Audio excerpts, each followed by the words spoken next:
Matt Hambelton here, Garcia, FightworX, going over submissions from guard. The next one you're going to see in this series is going to be the triangle. Keep in mind, these are all basic Jiu Jitsu techniques. Obviously, no gi, submission, grappling. Another thing you guys got to keep in mind, when you're doing submission grappling moves, things need to be a little more precise and a little tighter because you don't have things to grab a hold of. The triangle is another tricky technique because of the movements required, because there's no kimono involved. I have no fabric to grab and things to help tighten it. So you have to bear with the movements and keep in mind all of these movements are for a purpose to lock in a solid triangle. Most people tap from a half-assed triangle or even something that's not really tight. The objective is to get it as tight as possible so that the person does not escape. So in this particular video, we're going to take a little bit of time to do these extra steps to show you the transitions and what it takes to lock in a solid triangle. So as always, I'm going to start from guard. As I come in and pull my guard nice and tight. Now keep in mind I can get the triangle of various ways. This way I'm forcing the arm. I'm selecting an arm. I'm going to force this arm up and through the hole, bringing the instep of my knee into my partner's neck.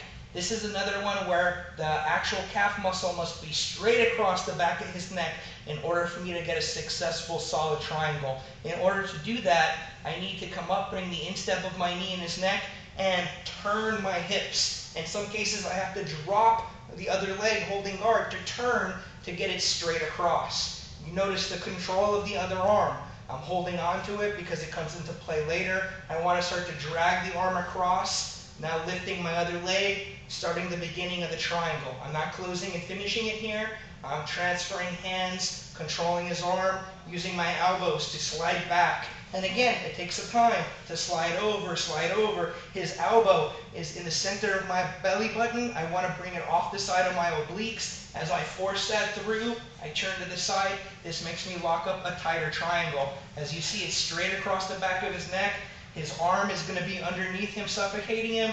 I have to direct the arm through. Once I get here, I could lock it in. A solid triangle. In this case, he's tapping before I can even complete the triangle and get to the head pull. To get a successful solid triangle, I lock it in as well as bringing it here, grabbing behind his head, and doing a crunch. Never extending. I see a lot of extension in videos. You need to crunch on a triangle, not extend. Another view, bringing it from side. I'm pulling my guard. As I pull my guard, again, as I showed before, selecting the arm, putting it through the hole, the instep of the knee in the neck. I'm turning. Why? To get the calf straight across the back.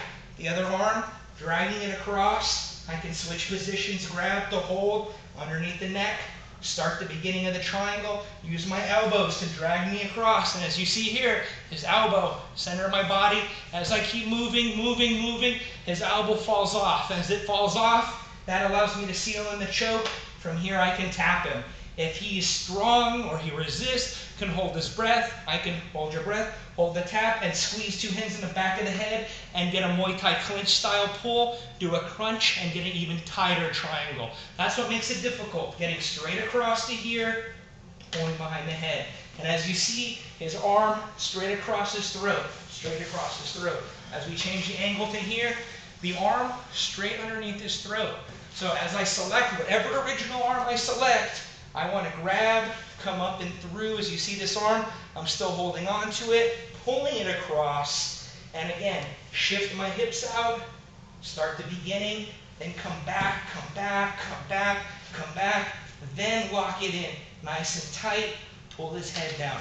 You're going to see a lot of people do the advanced version of the triangle where they grab, and all they're going to do is lift, come up, turn, finish it. Because they have the ability to contort their hips and move because they're at a higher level, or they practice the shortcuts. The idea is to take it step by step in the beginning, develop the proper maneuvering to lock in the triangle so it's successful 100% of the times, and then later try to develop shortcuts. If you learn the shortcut version of just lifting and contorting your hips, 80–90% of the time you're going to lose the triangle to a defense or a stack, and it's not worth it. Take the time to go step by step, learn the proper way to do the triangle. That way, again, when you lock it in, you're going to get it 100% of the time. And again, triangle from the guard.